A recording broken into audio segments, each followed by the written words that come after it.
저만 반가운가 봐요. 네. 오늘은 선교사의 삶에 대해서 좀 나눠볼까 하는데요.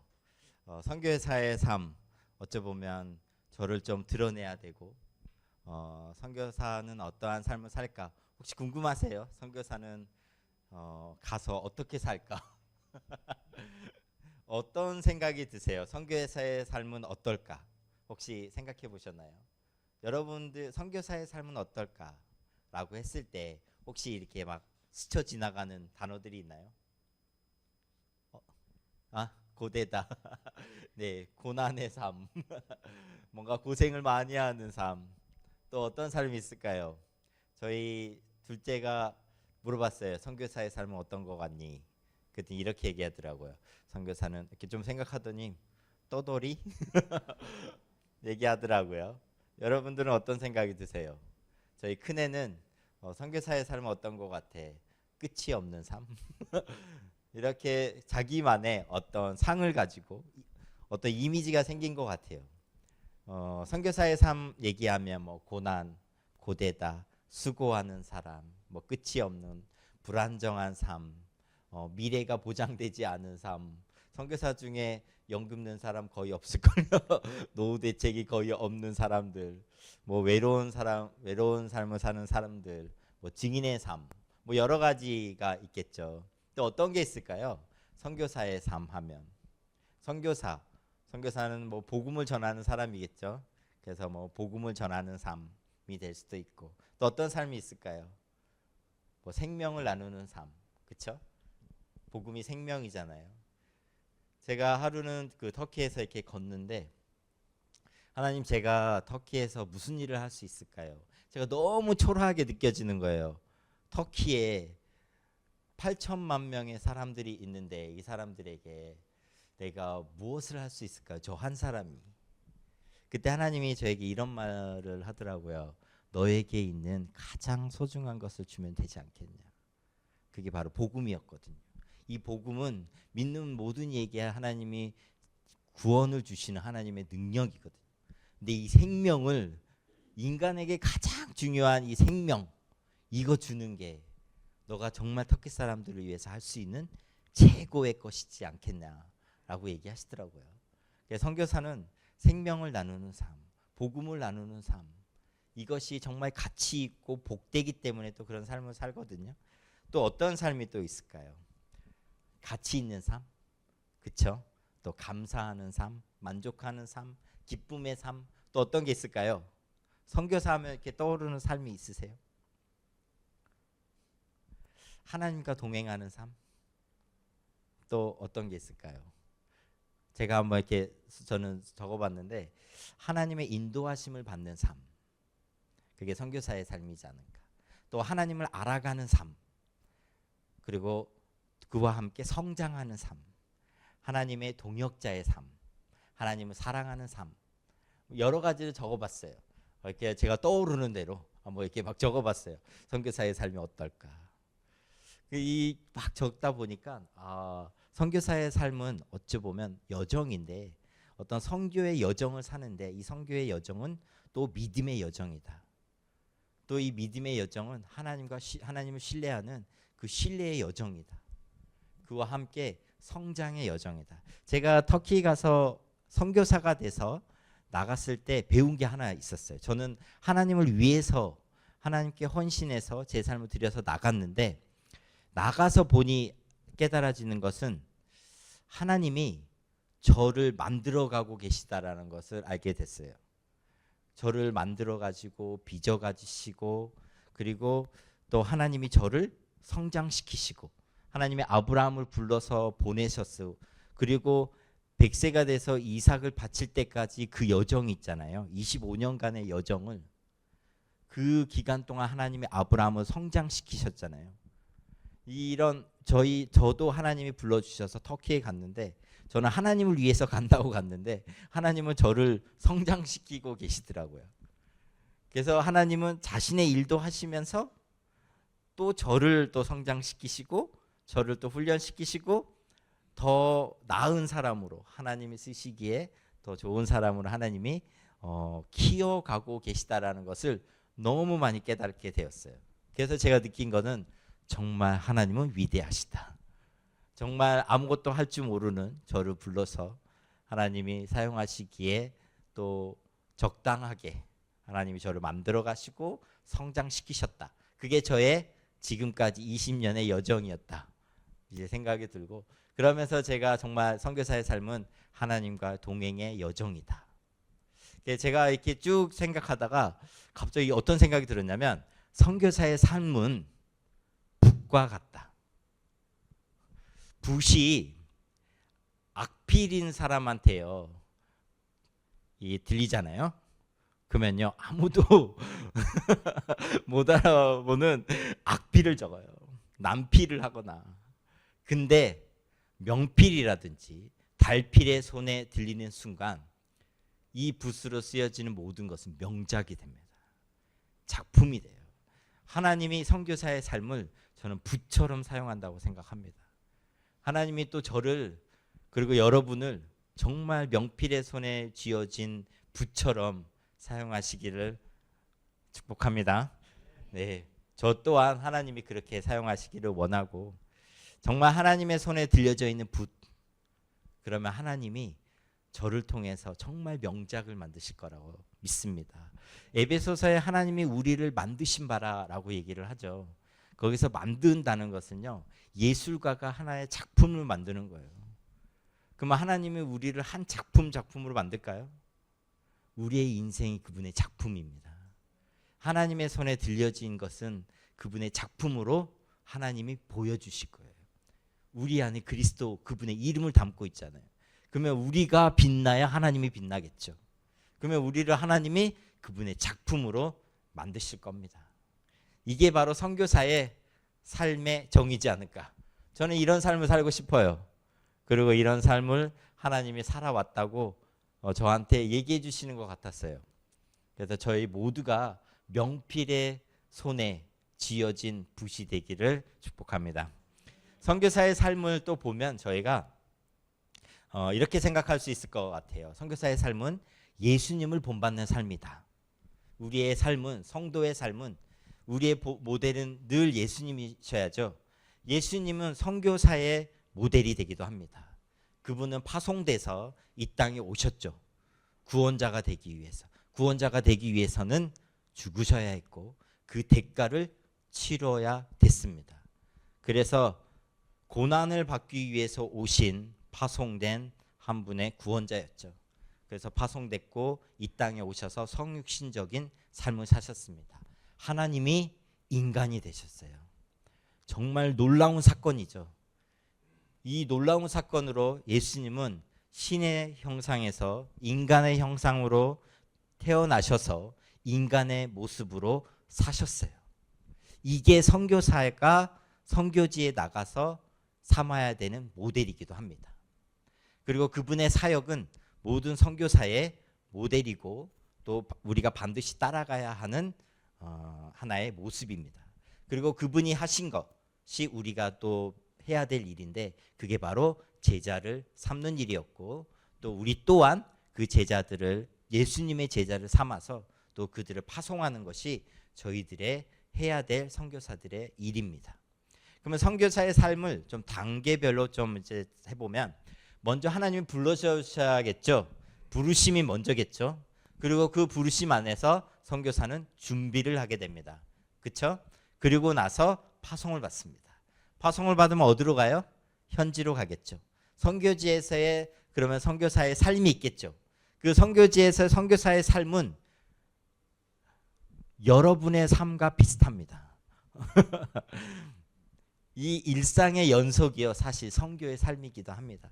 여러분, 여기서 이 우리나라 말에 뭐라고 하죠? 안에서 새는 바가지 밖에서도 샌다. 여기서 샌다고 밖에 나가면 바가지가 안 셀까요?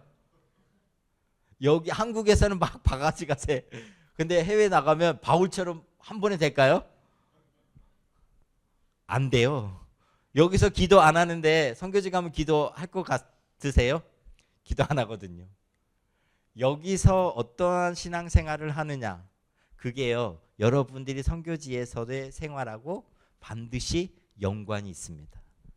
그래서 여기서 선교적인 삶을 살아야 나가서도 선교사로서 살 수가 있습니다.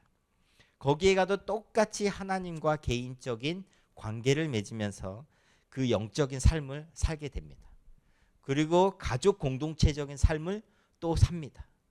거기에 가면은 또 다른 게 하나가 있는데 성육신적인 삶을 살아내야 됩니다. 그리고 거기서 또 사역적 삶이 또 있습니다. 그래서 개인의 영적인 삶과 가족과의 관계성 속에서 살아야 되는 삶이 또 있고, 그리고 그 문화에서 어떻게 살아야 되는지를 배워야 되고, 그리고 거기서 어떻게 사역해야 되는지에 대한 사역적 삶이 또 있습니다. 여기 하나 더 추가가 되면 선교사는 이제는요, 선교사는 그 땅에 가서 뼈를 묻으라고 하지 않아요. 이제는 선교가 달라졌어요. 옛날의 선교는요, 그곳에 가서 뼈를 묻어라. 그때는 왜냐? 한 번 가면 4개월이 걸려요. 그쵸? 지금은 12시간 만에 와요. 12시간 만에 가요. 이제는 하루 만에 어디로 왔다 갔다 할 수 있는 시대에 살고 있어요, 저희가. 무슨 일이 일어나면요, 그 다음날 비행기 타고 공항 가서 티켓팅하고 올 수 있는 시대에 살고 있습니다. 그래서 지금은 그 나라에 가서 뼈 묻을 생각하지 말라고 합니다. 오히려 선교사는 그곳에 가서 출구 전략을 짜고 세우고 나와야 된다. 제가 정말 그 도전이 됐던 게 뭐죠? 그 섬, 거기 어디 있지? 거기 피부병이 있는 섬 있잖아요. 그거 무슨 섬이죠? 소록도에 일했던 그 젊음을 바쳐서 70대에 가까우되니까 두 간호사분이 편지만 남겨놓고 나가잖아요. 나갔던 이유가 뭐였죠? 우리가 이제 늙어서 여러분들에게 짐이 될까봐 우리가 떠나야겠다. 그래서 나옵니다. 저도 생각해봤어요. 선교지에 가서 죽을 때까지 건강하면 괜찮겠지만 내가 아프면 설령 어떻게 되는 거지? 이들에게 짐이 되겠구나 생각이 들더라고요. 그래서 딱 생각이 드는데 이제 그때 되면 나와야 되겠구나. 짐이 되면 안 되겠구나 생각이 들더라고요. 그래서 선교사의 삶은 사실 선교지에 가서 다시 돌아와서 마지막 삶을 또 어떻게 보낼지는 그건 또 하나님 앞에 맡기면서 사는, 그래서 정말 미래가 너무나 불분명하고 끝이 없고 어디로 있어야 할지 모르는, 그래서 정말 고국이 어딘지 모르는 이제 그런 삶을 사는 게 바로 선교사의 삶이기도 합니다. 참 이렇게 하면 선교사의 삶은 너무 힘들겠다 그런 생각이 드시나요? 어떤 사람은 익사이팅한데 그래 하나님이 어떻게 인도하실지 한번 보자 기대하면 좋지, 이런 사람도 있습니다. 예, 제가 좀 그런 사람이고요. 하나님이 저를 불러주셨을 때는 너무 좋았어요. 하나님이 저를 불러주셔서 이제 가는구나. 저는 향수병이라는 걸 몰랐습니다. 터키에 가서 한국에 가고 싶다? 이런 한국이 그립다? 그런 생각을 좀 많이 안 했던 것 같아요. 왜 그런지 모르겠는데. 근데 제가 일반적이진 않더라고요. 네. 저희 아내는 결혼하고 비행기가 딱 지나가면 저 비행기에 타서 한국 가고 싶다. 이제 그렇게 생각을 하는데, 저희가 이제 소명을 받고 그러면 나가고, 그러면 소명을 받은 이후부터 파송까지의 그 관계, 그 단계가 있습니다. 그렇죠? 소명에서 가장 중요한 것은 무엇일까요? 확신이 있어야 되죠. 하나님이 나를 선교사로 불러주셨다. 이 나라에 하나님이 불러주셨다라고에 대한 확신이 있어야 됩니다. 그 어디 선교 단체든지 그 본국에 들어오잖아요. 그러면 그 디브리핑이라고요. 상담을 받게 해요. 그래서 그 사람이 전체적인 점검을 받게 합니다. 그래서 그 점검 안에서 정신적으로는 어떤지, 내적인 것은 어떤지, 이 사람의 상태가 어떤지 이걸 전체적인 걸 다 받아요. 그런데 뭐 한 가지를 하나 확인시키는데 그게 바로 선교사에 대한 부르심의 그 확인입니다. 선교사들이 언제 그 현지를 떠나서 돌아오냐면요, 그 부르심에 대한 확신이 없잖아요.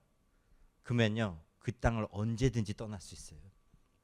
근데 이게 흔들리면요 선교사는 더 이상 그 현지에 있기가 너무 힘들거든요. 그래서 내적인 확신과 하나님께서 주시는 말씀에 대한 확증이 있어야 되고요. 그리고 공동체적인 확인이 있어야 됩니다. 선교사가 나가려고 하는데 교인들이 공동체가 딱 보기에는 선교사로 나가면 안 될 것 같은데. 근데 그분은 불 받아가지고 저 나가야 됩니다. 어떻게 해야 될까요? 이게 쌍방이 맞아야 돼요. 이거는 그 교회도 선교의 준비가 되어 있고 그 사람도 정말 이 선교에 대해서 준비가 되면 이런 확인 절차를 걸쳐서 나가는 게 제일 건강합니다. 제가 볼 때 바이샘은 이런 절차를 해도 건강한 교회입니다. 그래서 바이샘에서 만약에 선교사로 나가려고 하면 반드시 공동체의 확인이 필요합니다. 근데 혼자 필 받아가지고 막 나가려고 하는 사람도 있어요. 그런데 제가 선교제에서 보니까 진짜 이렇게 생각하면 안 되는데요. 나오면 안 될 것 같은데 나온 사람들도 있어요. 진짜요. 그리고 이분은 너무 준비가 안 돼 있는데 자신은 선교사라고 사는 사람들도 있어요. 근데 교회가 파송을 해줬어요. 근데 와서는 선교를 안 해요. 그냥 일만 해요. 과외만 해요. 그럼 어떻게 해야 될까요? 이게 그래서 공동체의 확인도 필요하고 선교 단체를 통해서요 그 사람의 어떤 훈련과 이런 선교에 대한 것도요 알 필요가 있습니다. 하나님이 사람을 부를 때는요 그 사람에 대해서 정말 그 사람도 확증이 있어야 되고 그래서 그 믿음으로 나가야 되거든요. 근데 믿음이 생기지 않는데 옆에서 막 부추기는 경우도 있거든요. 막 내가 안 나가면 안 될 것 같아. 이런 경우도 있어요. 그래서 막 이렇게 떠미듯이 나가는 사람들도 있고요. 진짜 확신을 가지고 나가는 사람들도 있고요. 그래서 정말 이런 확인 절차를 겪고 나가는 것이 가장 좋습니다. 근데 문제가 한 가지가 있는데 그게 뭐냐면 교회가 준비가 안 되면요 그 사람을 보낼 생각이 없어요. 그리고 너무 많은 걸 앞에다가 놔둬요. 지금 나가야 되는데 여러분 제가 한마디 말씀드리면 20대에 나가려고 하잖아요. 보내세요. 뭐 신학 공부를 해라. 뭐 이렇게 준비해야 된다. 막 3년을 공부해. 여러분 그냥 보내야 돼요. 그냥 보내야 돼요. 나간다 하면 20대 20살이야. 저 선교 나갈래요. 그래 갔다 와. 그래야 된다고요. 근데 20살 막 나가려고 하는데 아니야 너 안 돼. 신학교도 가서 한 4년 공부하고 신대원도 가서 목사 안수도 받고 그러고 나가. 이 사람이 나갈까요? 이 사람 못 나가요. 이렇게 해서 못 나간 선교사 헌신했는데 못 나간 사람이 너무 많습니다. 그런 사람들이 나중에 뭐라고 할까요? 내가 선교사로 헌신했는데. 그래서 선교에 대한 마음이 있어서 못 나가요. 근데 어떻게 해야 된다고요? 20대 헌신하면 그래 나갔다 와. 보내야 돼요. 보내야 돼. 근데 그냥 보내면 안 되겠죠. 그냥 보내면 안 되겠죠. 최소한의 복음을 이해해야 돼요. 그 사람이 거듭남이 분명해야 됩니다. 그렇죠? 복음에 대한 이해가 있어야 되고요. 은혜가 있어야 하고 복음의 은혜를 알아야 돼요. 빚진 자의 마음이 있어야 된다고요. 그래야만 그곳에 가서 복음을 전할 수가 있어요. 거듭남이 없고요. 복음에 대한 경험이 없고요. 개인적인 경험에 대한 간증이 없는데 그 사람이 복음을 전할 수 있을까요? 못 전합니다. 그 사람은. 왜? 생명을 경험하지 못했으니까. 생명을 경험해야만 생명을 전할 수가 있어요. 그래야만 복음이 복음답게 선포될 수 있거든요. 그래서 그 사람은 반드시 복음에 대한 이해와 은혜가 있어야 되고 이것을 전할 수 있어야 됩니다.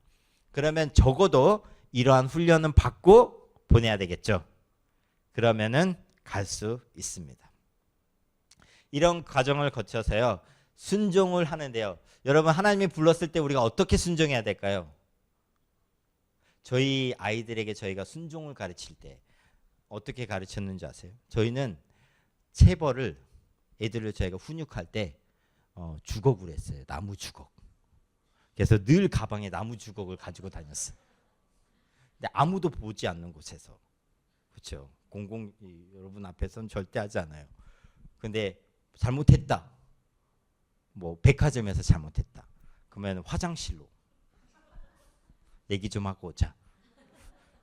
나무 주걱을 몇 살까지? 3살까지. 3살 전에는 이 기억을 못해요. 그래서 안 때렸다고 얘기하면요 애들이 몰라요. 너 몇 대 안 맞았어? 한 번 맞았나? 그럼 애들이 상상 한 대 맞았대. 기억을 못 하거든. 하여튼 그러면서 저희가 애들한테 가르쳤던 게 순종. 저희 아내가 적어놨어요. 3가지. 순종 어떻게 한다? 즉시 한다. 2번째 기쁨으로 한다. 3번째 온전히 순종한다. 애들이 어려서부터 이거를 들었을까요? 들었죠. 할까요? 하죠. 순종은요 많은 걸 재는 게 아니에요. 그리고 나중을 미루는 게 아니죠. 하나님이 부르면 바로 응답하고 순종하는 겁니다. 아브라함이 머뭇거렸어요. 그쵸? 그자 데라가 죽자 하나님이 아브라함을 불렀죠. 그래서 너는 가라라고 얘기를 합니다. 아브라함이 그 다음에 뭐라고 적혔는지 아세요? 그 창세기 12장 4절로 가보면 아브라함이 하나님의 말씀을 따라 갔다고 얘기합니다. 우리가 아브라함의 삶은 어찌 보면 선교사의 삶하고 좀 비슷한 삶인 것 같아요. 하나님이 부르셨고 가라고 했고 갔고 실수투성이었어요. 그렇죠? 하나님이 하지 말라는 것도 많이 하고 그런 것들도 했지만 하나님이 그것 또한 선하게 바꿔주시고 선하게 인도해 주시고 선으로 바꿔주시고 또 아브라함에게 많은 것을 주었습니다.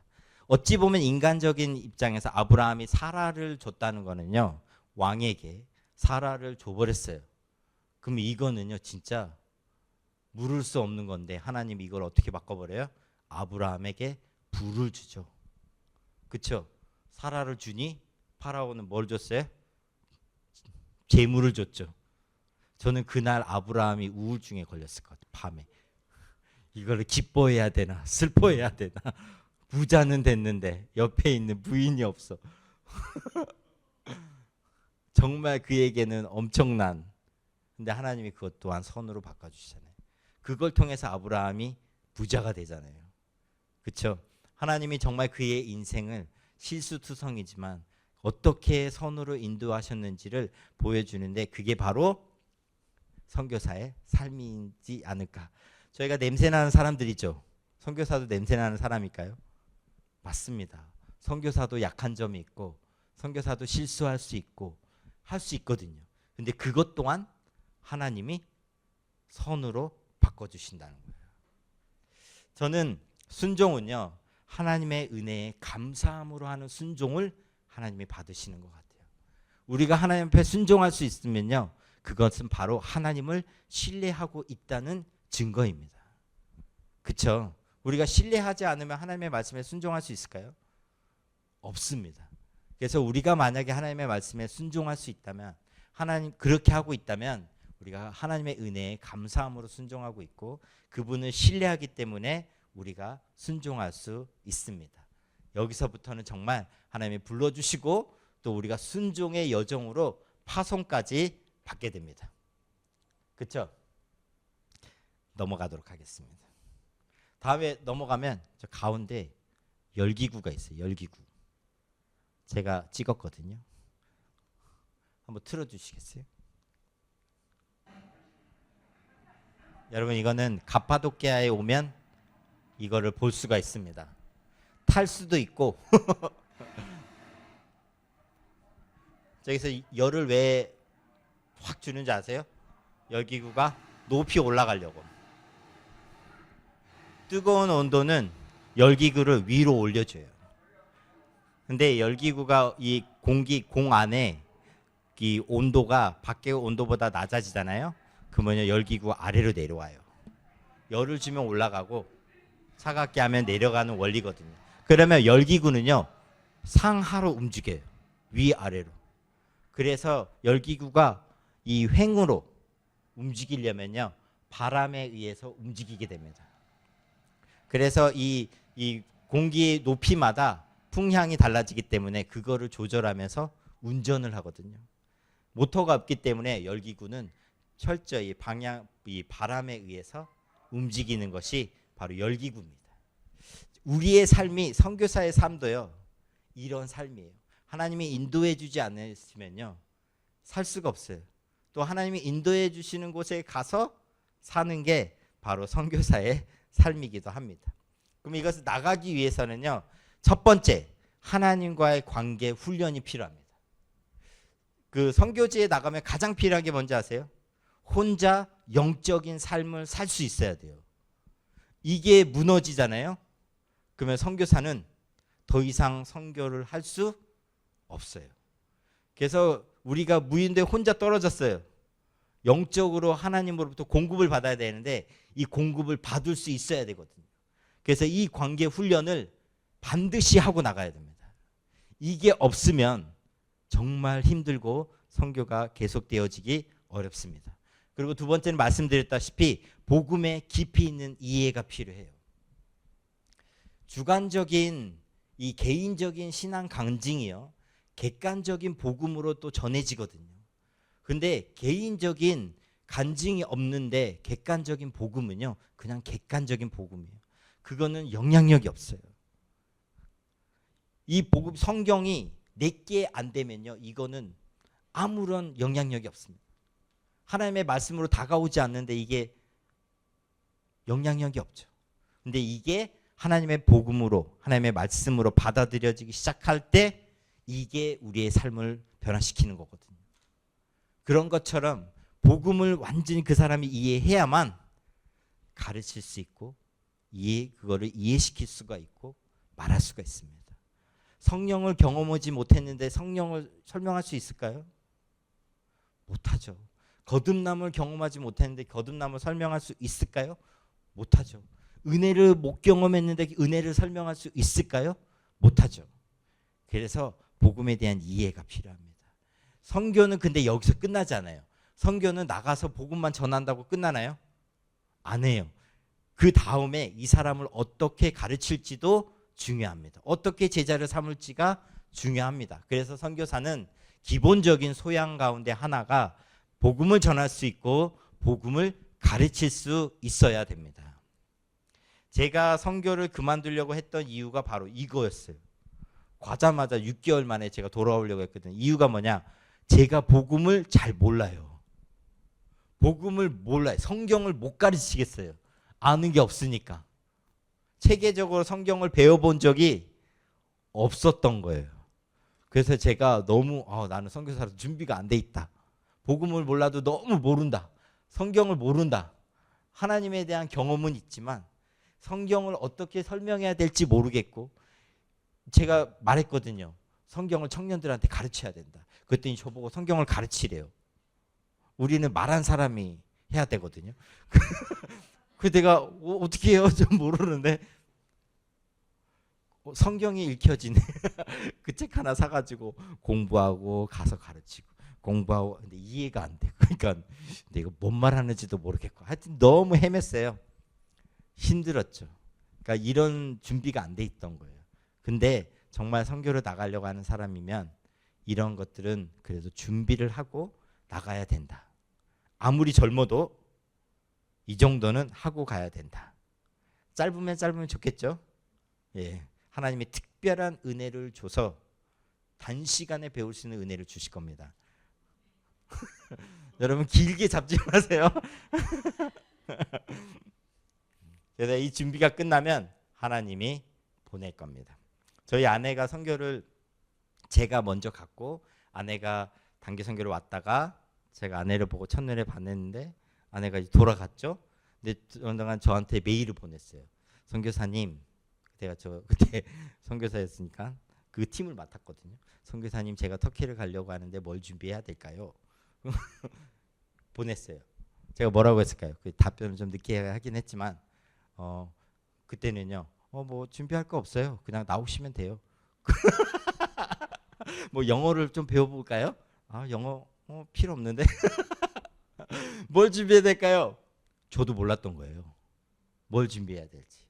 근데 살아보니 이게 정말 필요하다 했던 게 바로 하나님과의 관계였고 두 번째는 복음에 대한 이해와 그것을 가르치는 것이 필요했던 겁니다. 이게 가장 기본이고 선교사에게는 없으면 안 되는 것입니다. 이게 되면 정말 하나님의 인도하심을 이제 출발하는 순간부터 이제 정말 시작이 되죠. 하나님의 인도하심, 성령의 인도하심이 선교사의 삶에서 가장 중요하긴 합니다. 사도 바울이 사도행전 그 13장에 파송을 받죠. 근데 뭐라고 하죠? 성령의 보내심을 받아. 그죠? 사도 바울은요. 성령에 의해 인도하심을 받으면서 쭉 갑니다. 1차 전도여행을 마칠 출발할 때도 성령의 보내심을 받아서 갑니다. 그리고 성령님과 하고 2차로 갔을 때요. 사도 바울은 그리스까지 갈 생각이 있었나요? 없었습니다.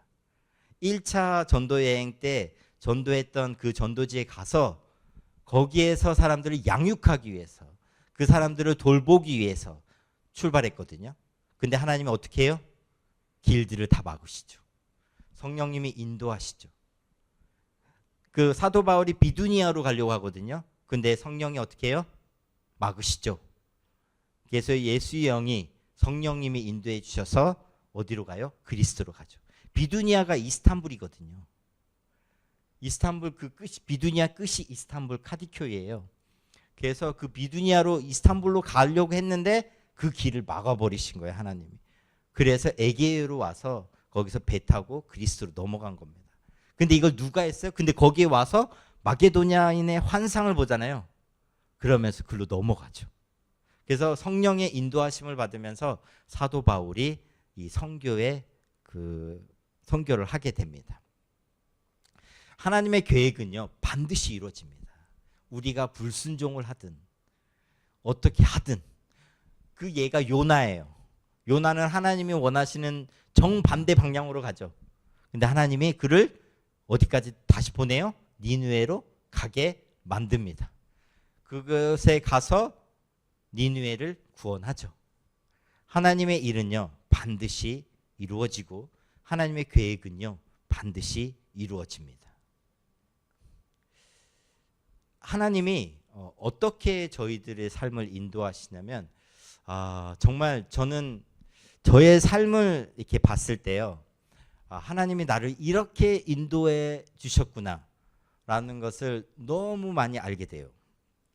제가 뜻하지 않고 생각하지 못했던 많은 분야에서 제가 뭔가를 하고 있는 것을 보게 됩니다.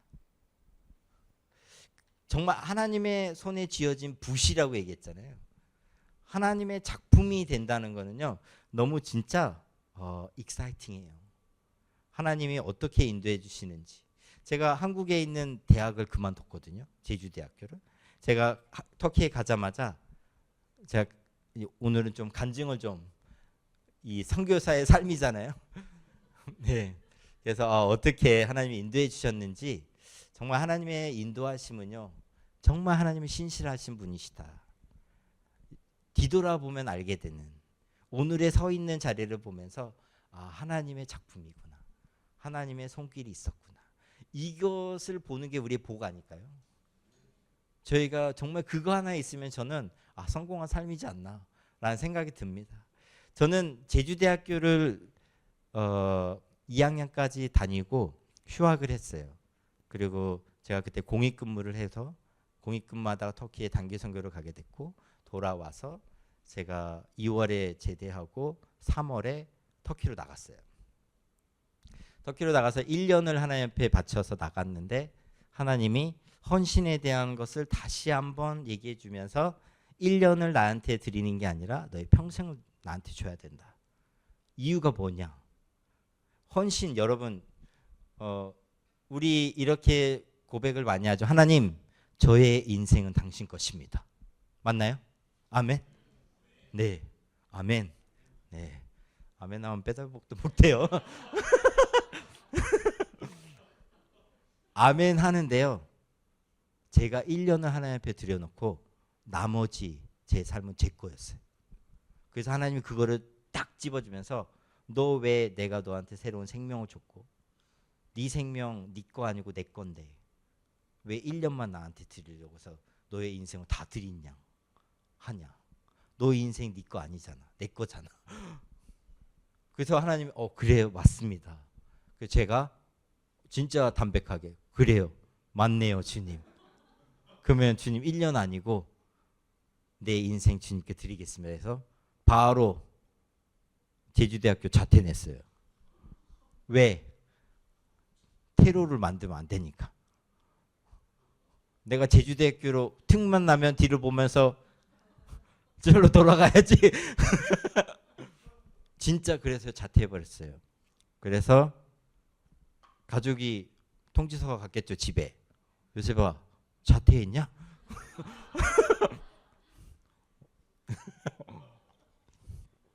맞아. 그래서 그걸로 생활비 자퇴하니까 감사하게도 등록금을 다시 돌려주더라고요.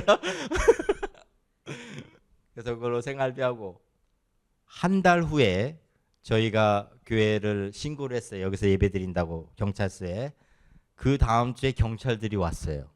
자, 터키 간 지 2달 지났죠. 경찰들이 왔는데 저 있고 한 가정 더 있고 한국인 가정, 그리고 터키 사람 몇 명 있었어요. 이제 새로 시작한 교회였거든요. 경찰이 오니까 사람들이 다 빠져나가고 저하고 선교사님 가정 그리고 터키인 2-3명 남았죠. 그래서 이제 막 경찰들이 너 누구냐 신분증 보고 막 그런 사이에 보니까 우리가 신분이 없어요. 비자가 없어요. 그래서 이제 저희가 이걸 겪고 나서 얘기를 했죠. 제가 그때 23살이었으니까요. 너는 나이가 어리니까 대학을 가라. 우리는 비즈니스 비자를 받자. 그래서 제가 대학교를 갔죠. 대학교를 갈 때 어떻게 갔을까요? 사전을 들고 갔어요. 과 사무실에. 그래서 제가 원래는 연극과를 가려고 했거든요. 그래서 연극과 학장을 만났어요. 학장을 만나서 나 연극과 얘기 들어오려고 한다. 근데 제가 터키어를 할까요? 못하죠. 뭘로 얘기해요? 사전으로 얘기해요. 사전으로. 걔한테는 터한 사전, 나한테는 한터 사전. 나 여기 학교 입학.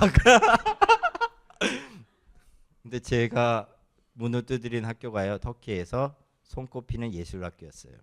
예술대학교였어요. 그 이스탄불에서 제일 좋은 예술대학교였거든요. 그러니까 터키 전체죠. 근데 그런 학교였던. 근데 거기 연극과를 들어가려고 하는데 심지어 터키어를 안녕하세요, 감사합니다, 뭐 문장도 못 끊는 단어로만 막 우스운 거죠.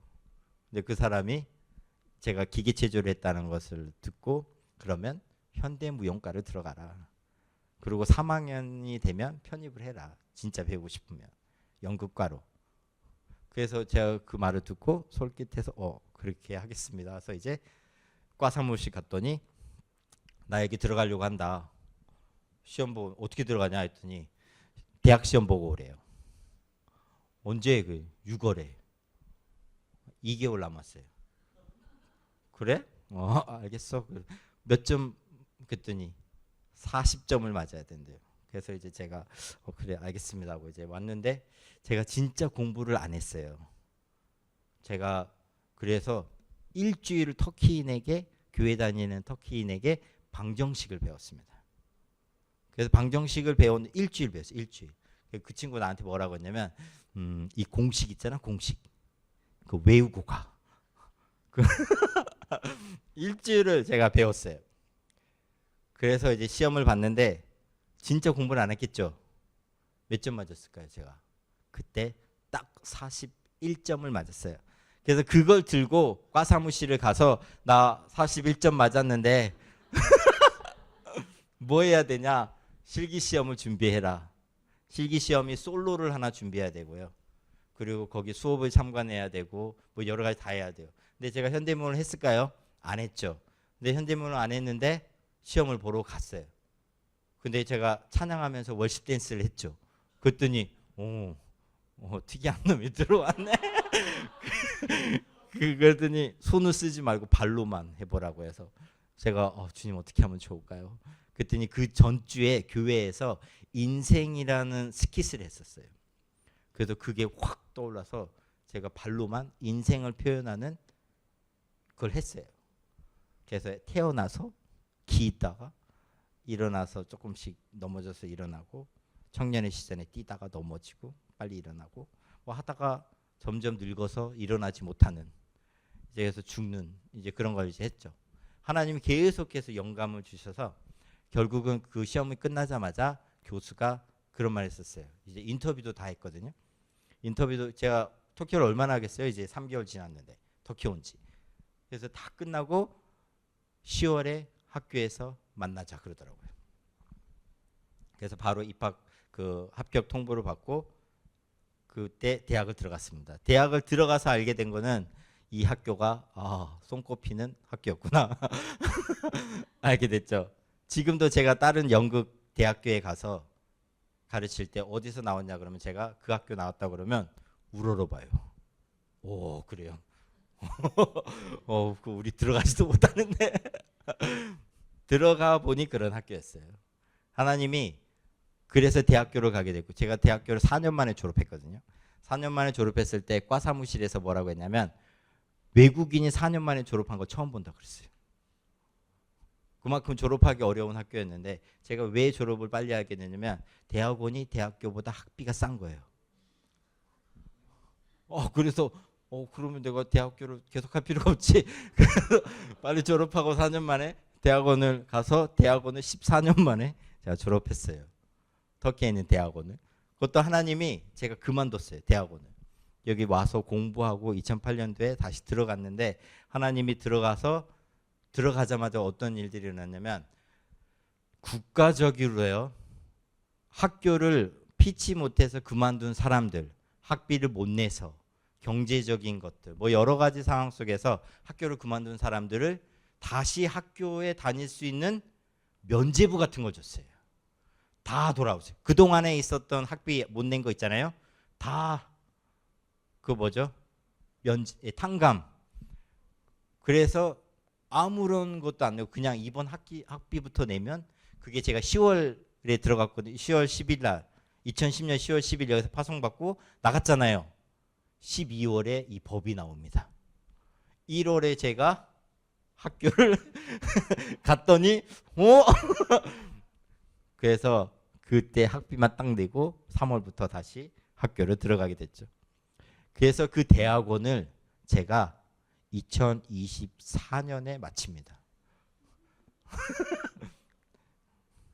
학교에서 놀랬어요.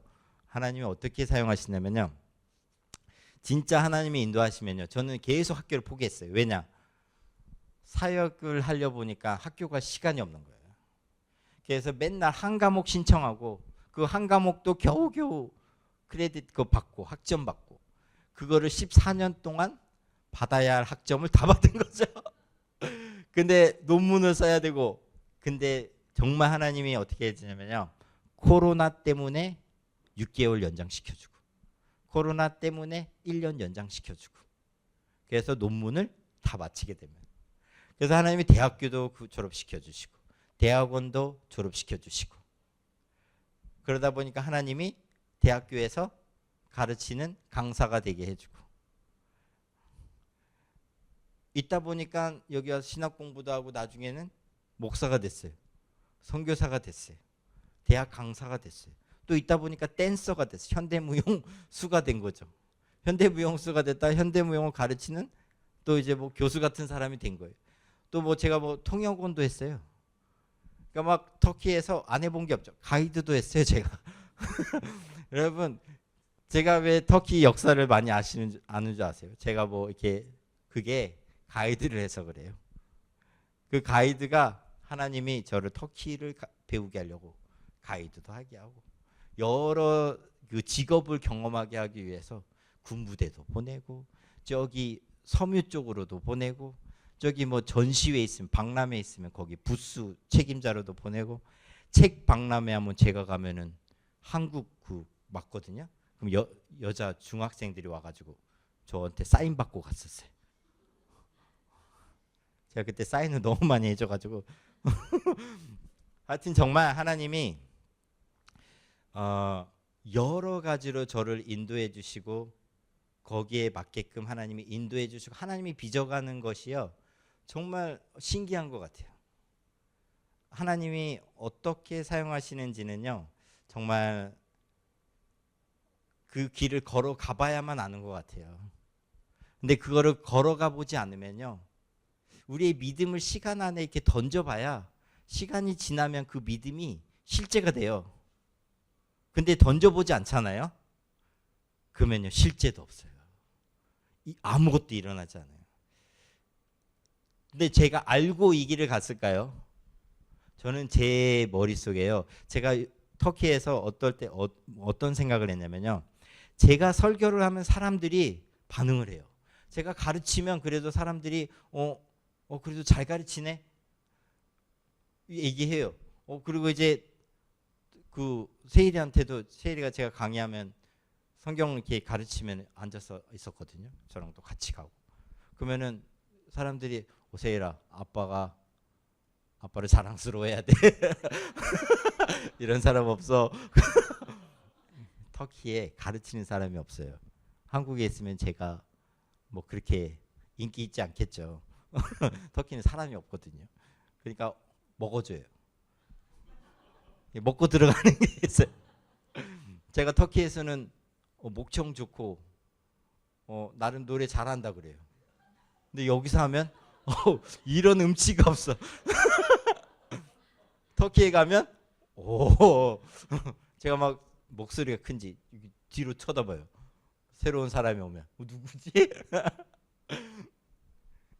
거기에서 하나님이 세워주시는 게 있고 하나님이 만들어가 주시는 게 있는 거죠. 근데 선교지에 가서 제가 한 가지 느낀 거는 선교사는 가서 영적인 홀로서기를 하는 사람들이다 라는 것은 너무 많이 깨닫게 된 것 같습니다. 여러분 우리가 한국에 있을 때는요 옆에 많은 사람들이 있어요. 지체들도 있고 성도들도 있고 교회에 오면 또 목사님이 또 설교하시고 또 듣고 영적인 공급이 되게 많거든요. 근데 선교지는 지금이야 인터넷이 발달해 가지고 많은 설교들을 들을 수 있고 인터넷을 통해서 많은 걸 들을 수 있는데요. 제가 처음 갔을 때 이렇게 발전되지 않았을 때는요. 정말 홀로 서기를 하지 않으면 모든 것이 무너져 버리는 그런 곳에서 살게 됐어요. 그래서 영적인, 정서적인, 육체적인 그것을 자기 관리를 하지 않으면 선교사는 무너져 버려요. 그래서 거룩한 삶을 살아내는 게요. 쉽지가 않아요. 여러분 혼자 있으면요. 이 거룩한 삶을 사는 게 그렇게 쉽지 않습니다. 근데 이 삶을 살아내야 되고 그게요. 어디서부터 오냐면요. 하나님과의 친밀함에서부터 시작이 되거든요. 그래서 정말 중요한 게 하나님과의 관계거든요. 이게 없으면요. 정말 다 무너져 버립니다. 선교사에게요. 재정적 투명성은요. 너무 중요합니다. 선교사가 많은 돈을 가지고 있으면서도요. 거지처럼 살 수 있고요. 근데 너무 달라요. 근데 선교사에게 재정적인 투명성이 없으면요. 정말 불행한 선교사가 될 수 있습니다. 근데 감사하게도 아직 지금 저희는 그렇게까지 재정이 뭐 이렇게 속일 만한 재정이 없는 거죠. 너무 감사하죠. 이게 은혜예요, 사실. 조금 모자란 게 은혜죠. 늘 마이너스도 아니고 플러스도 아니고 그게 정말 하나님의 은혜고 딱 맞아 떨어지는 조금 부족한 게 하나님의 은혜여서 재정이 투명할 수밖에 없어요. 그래서 지금까지 하나님이 저희를 그렇게 인도해 주셨고 그게 너무 감사하죠. 하나님이 또 저희들을 그렇게 훈련시키기도 했습니다. 그래서 그런 영적인 삶을 저희가 살아내는데 여기에서 우리가 영적인 홀로서기를 하고 하나님과의 끊임없는 영혼의 호흡인 하나님과의 그런 관계 속에서 계속해서의 교제가 필요합니다. 우리는 이것을 기도라고 하죠. 터키는 새벽 기도가 없어요. 그렇죠? 터키는 새벽 기도가 없어요. 새벽 기도를 시작했다가 새벽에 오는 사람들이 막 강도만 나오고 그래요. 그래가지고 이거 하면 안 되겠다. 그래가지고 새벽 기도를 없애버렸어요. 그래서 하지만 새벽 기도는 없지만 우리가 하나님과의 그 교제는요 계속해서 이루어질 수 있거든요. 이런 훈련들이요 있어야 돼요. 이게 그래서 이 삶 속에서 하나님과 교제하고 기도하고 이런 것이 너무 필요하고 차 타고 가면서도 너무 은혜가 돼서 차를 너무 눈물이 나오니까 차를 옆에 세워놓고 조금 잠깐 울었다가 또 가기도 하고 이런 순간순간 하나님이 교제하고 만나는 시간들이 너무 필요합니다. 영적인 삶이 필요하고 말씀을 먹어야 되는데 제가 아직도 생각나는 건 여기 한국에 나오잖아요. 들어갈 때마다 이 신앙 서적들, 성경에 관한 책들 정말요. 제 책가방이 한 20kg는 나갔던 것 같아요. 책이 너무 없으니까 갈 때마다 제가 책을 계속 사가지고요. 그래서 지금 터키에 있는 그 도서관에 제 서재에 책이 다 한국에서 올 때마다 갔는데 책장이 꽉 찼어요. 왜? 그만큼 말씀에 대한 갈급함이 있었기 때문이죠. 그게 없으면요 살아낼 수가 없으니까. 정말 이 성령의 인도하심과 교제가 없으면요 선교제에서는 정말 살아내기가 어렵다는 것입니다. 왜? 혼자니까. 그래서 마음을 지키는 게 너무 어려워요. 그래서 정말 선교사가 해야 되는 게 이 마음을 지키면서 살아야 되죠.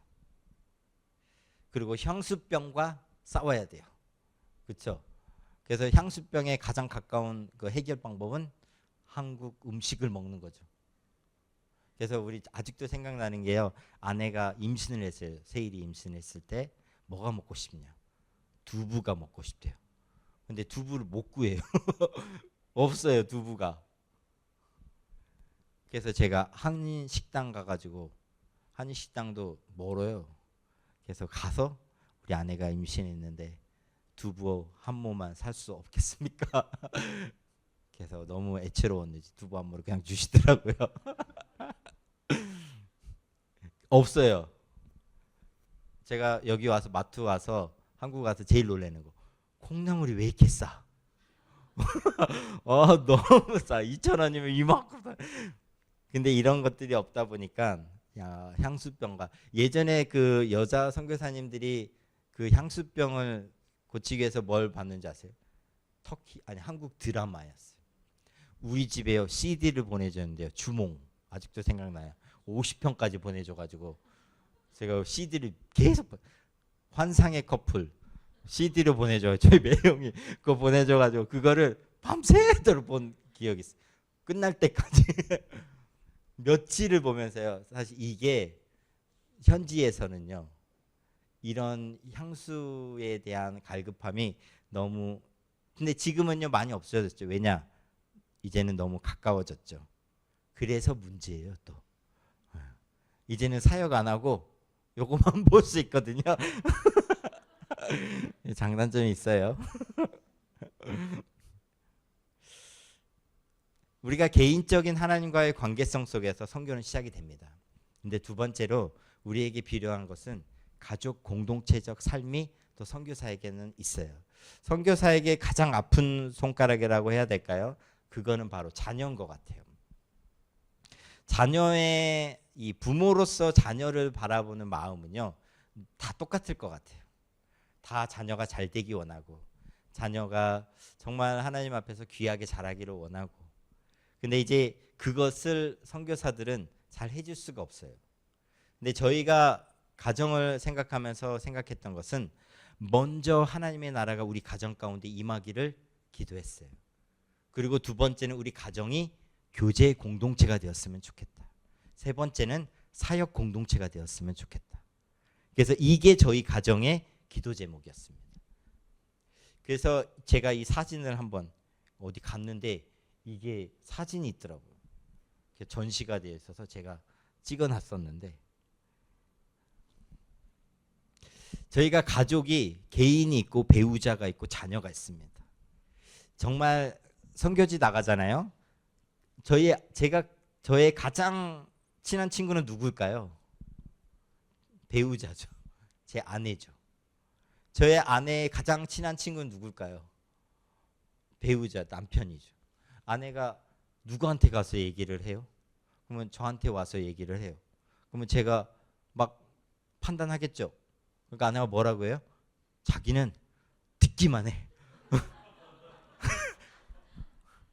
장단만 맞춰주면 돼.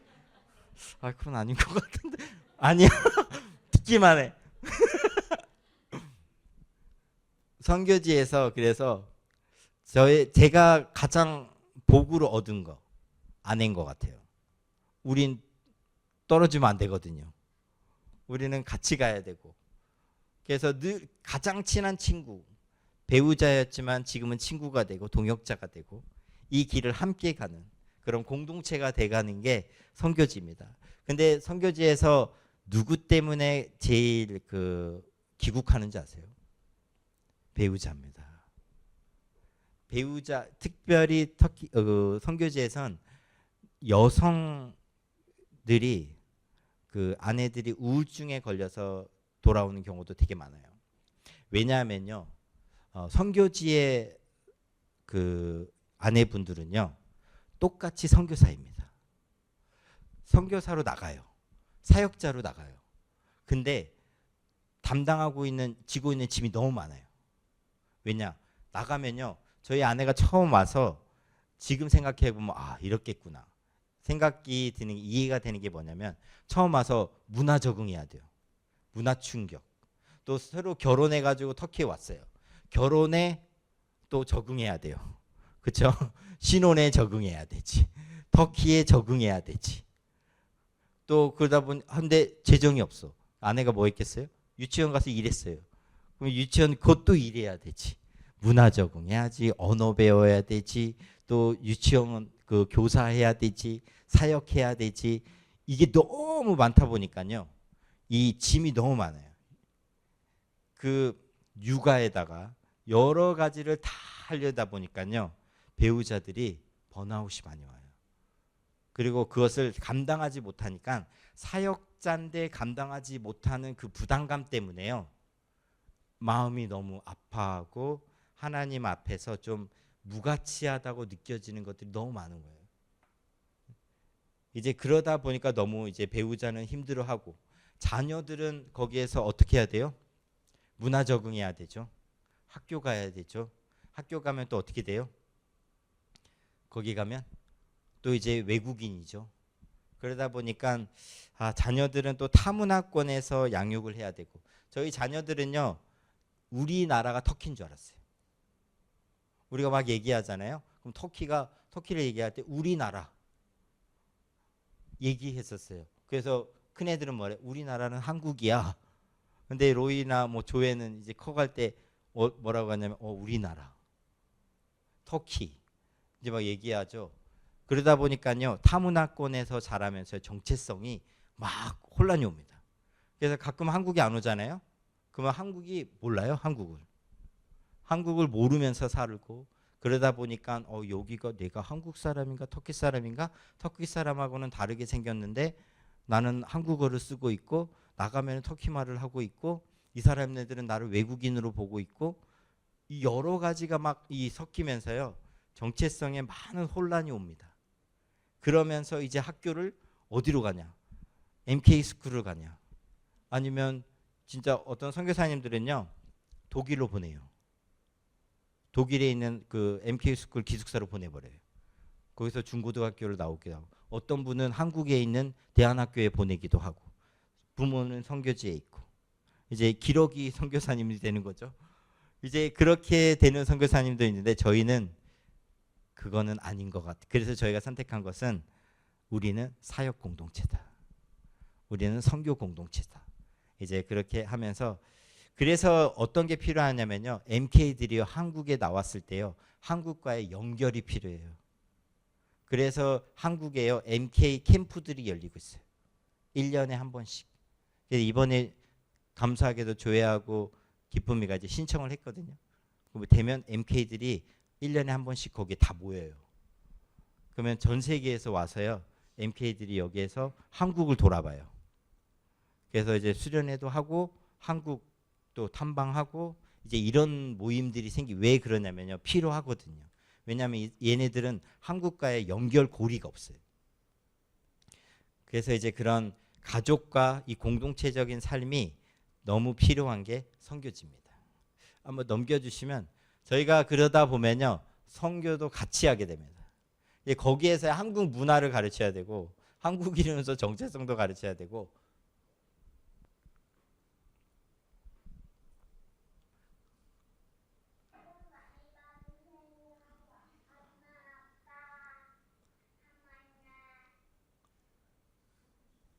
이제 저희가 1월 1일에는 꼭 세배를 시킵니다.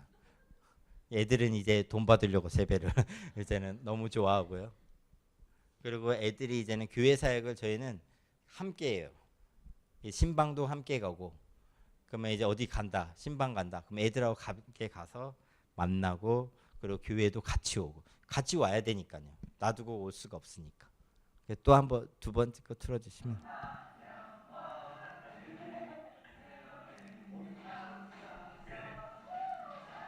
단기팀이 왔을 때 우리 애들도 이제 같이 이제 하게 되는 거죠.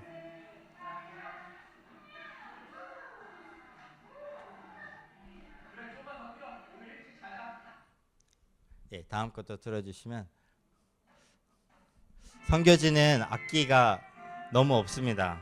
할 수 있는 것도 없고, 그래서 저희 애들이 다 해야 돼요.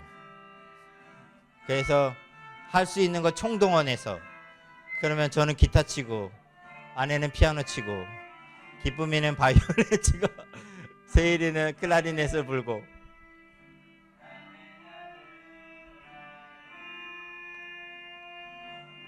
예, 그냥 넘겨주시면. 예.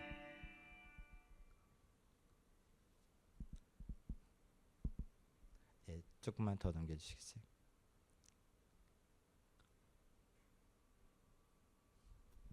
예, 다음으로 넘겨주시면 될 것 같습니다.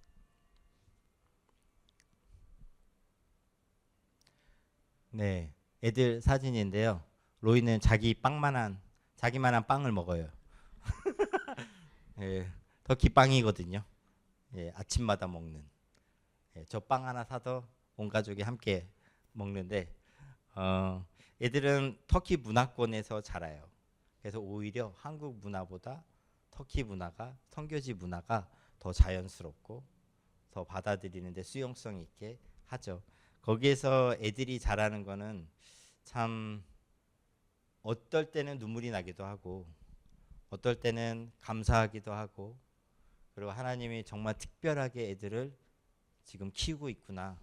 그래서 저희의 자녀이기도 하지만 먼저는 하나님의 자녀이기 때문에 하나님의 특별한 또 경험들을 하게 하고 있다.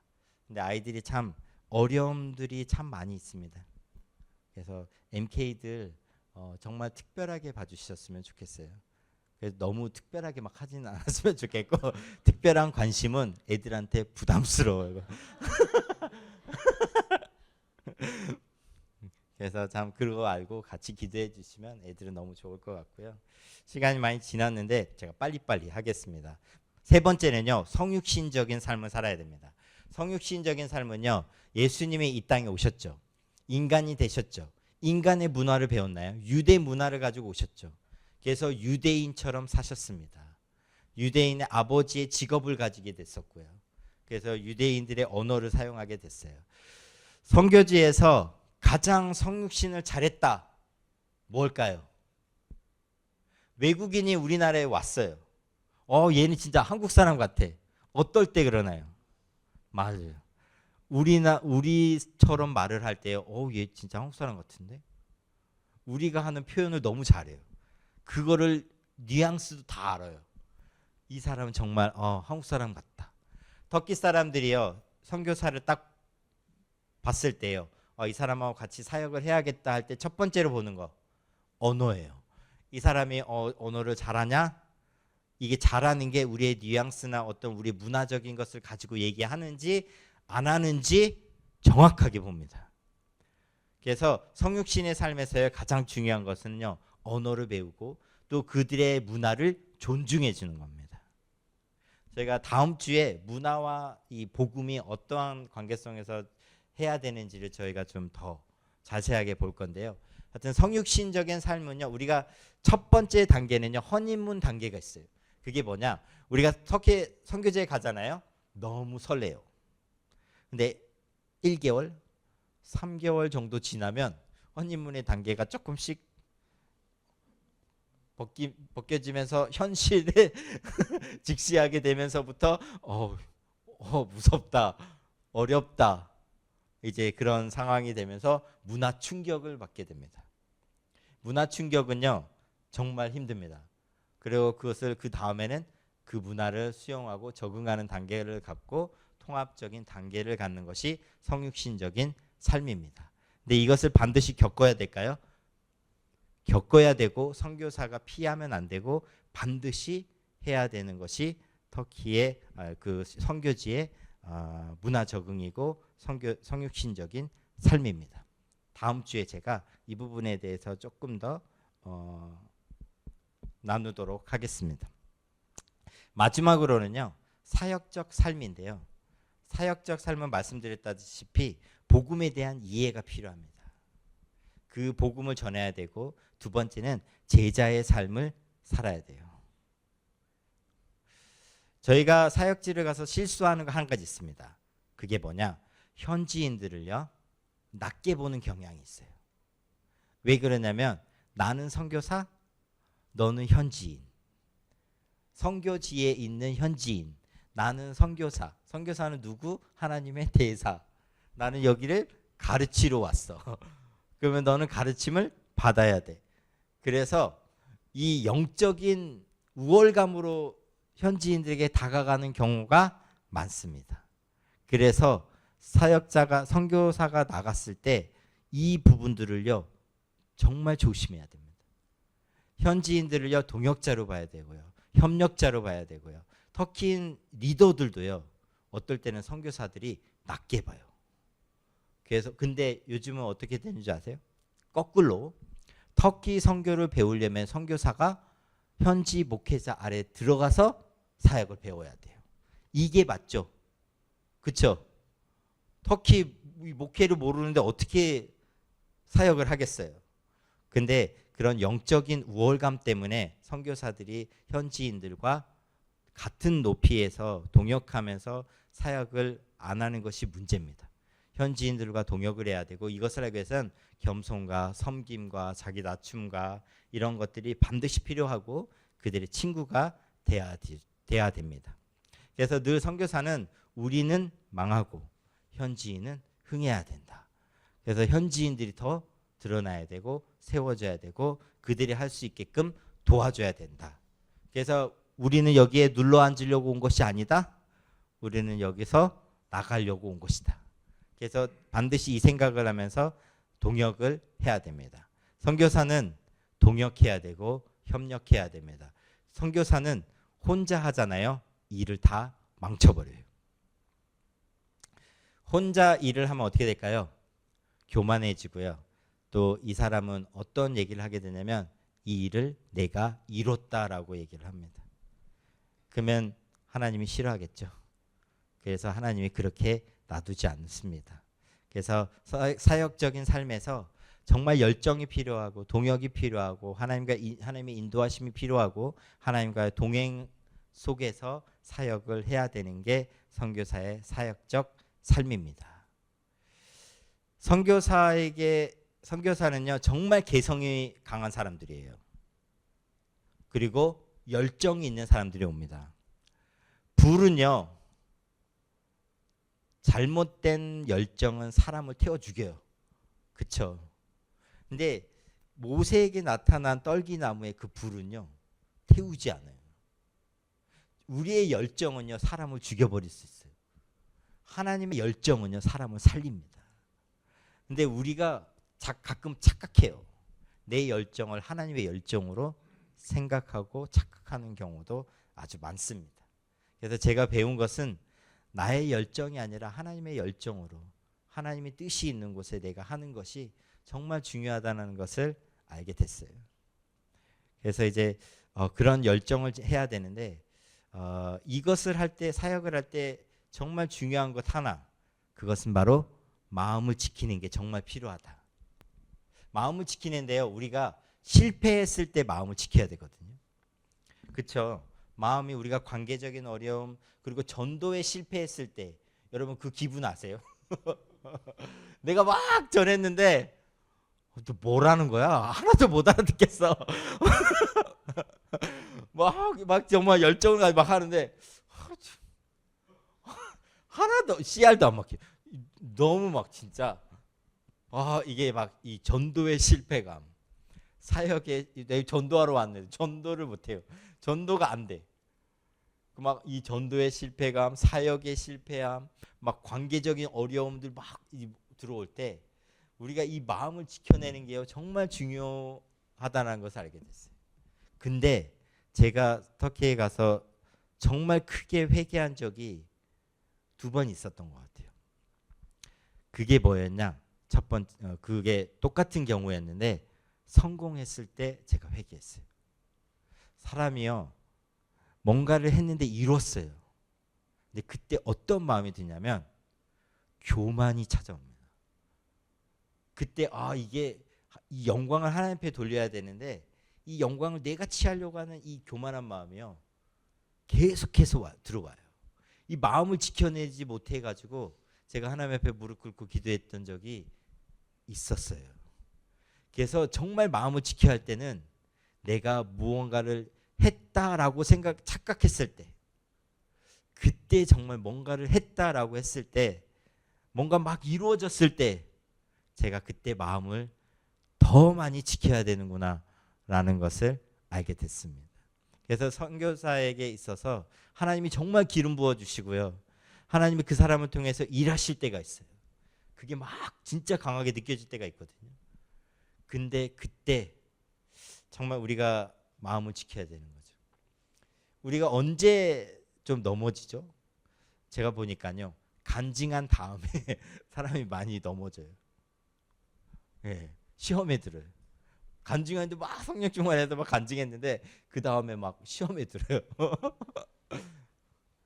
이게요 간증도 내 자랑이 될 수가 있고 영적인 우월감이라든지 이게 난 이만큼 하나님이 해주셨어. 이런 것 때문에요 이 마음을 지키지 못하는 것들이 너무 많습니다. 우리도 이런데 똑같이 사역지에서도요 하나님이 막 사용하시는데 이 마음을 못 지켜서. 근데 감사한 건 하나님이 그러한 것들을 보여주셔서 너무 감사해요. 그래서 정말 우리가 무릎 지킬 만한 것보다 더욱 우리의 마음을 지키는 것이 중요합니다. 선교의 마지막 목표는요 완주하는 삶이어야 됩니다.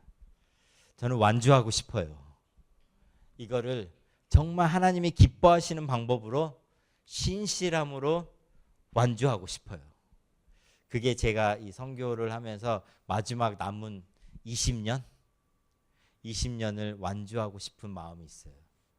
그게 사도 바울의 마음이었을 것 같아요.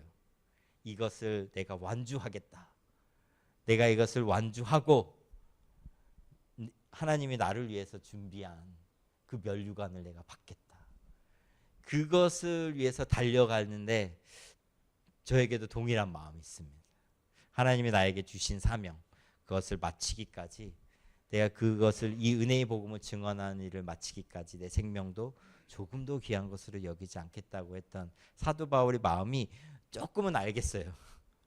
근데 정말 제 마음을 지키면서 남은 20년을 하나님이 원하시는 방법과 인도하심에서 그것을 이룰 수 있다면 정말 저에게 신실함이 있었으면 좋겠어요. 저희 모두가 그랬으면 좋겠고요. 저희들을 위해서 기도할 때 이것을 위해서도 함께 기도해 주셨으면 좋겠어요. 저희 기도 제목이기도 해요. 앞으로 계속 있어야 돼. 평생의 기도 제목이겠죠. 정말 신실함과 변하지 않는 하나님 앞에서 이 신실함으로 이 사역을 마쳤으면 좋겠고 완주했으면 좋겠고 인내와 회복으로 나아갔으면 좋겠어요. 그리고 마지막으로는 정말 영혼의 관점에서 하나님의 나라 임할 거잖아요. 하나님 오실 거잖아요. 그죠? 그분은 속히 오리라고 하나님은 얘기하셨고요.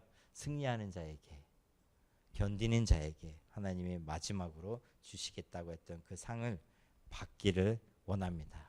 그래서 이 완주하는 삶 그게 선교사의 삶이었으면 좋겠어요. 제가 계속 기도하면서요. 그 이산지를 내게 주소서 찬양을 할 때 제가 이런 생각이 들었어요. 하나님, 제가 구해야 되는 산지는 어딜까요? 기업은 뭘까요? 기도를 했는데 안식년 하면서 딱 들어와서 제가 와서 이제 마지막 찬양을 부를 때 모르겠는 거예요. 주님, 터키는 터키인데 내가 뭘 해야 됐습니까? 내 기업이 무엇일까요? 앞으로 내가 해야 될 기업은 무엇일까요? 모르겠는 거예요. 근데 하나님이 이런 마음 주시더라고요. 내가 정말 받아야 될 기업, 그거는 하나님이시구나. 그래서 내가 이 기업 받으려고 이 땅에서 무언가를 하고 하는 거지 이것이 나의 최종적인 기업이 되지 않을 것이 중요하구나. 이스라엘 사람들이 가나안 땅에 들어가서 기업을 하나님이 주신 기업을 얻었을 때 정말 얻어야 되는 기업을 잃어버렸는데 그게 바로 하나님이셨죠. 그래서 저는 그 기업 얻으려고 완주하고 싶어요. 그래서 선교사의 삶은 완주의 삶으로 끝났으면 좋겠습니다. 그래서 저도 그런 완주의 삶을 살고 저희 가정 또한 이 완주의 삶을 살 수 있도록 같이 기도해 주셨으면 좋겠습니다.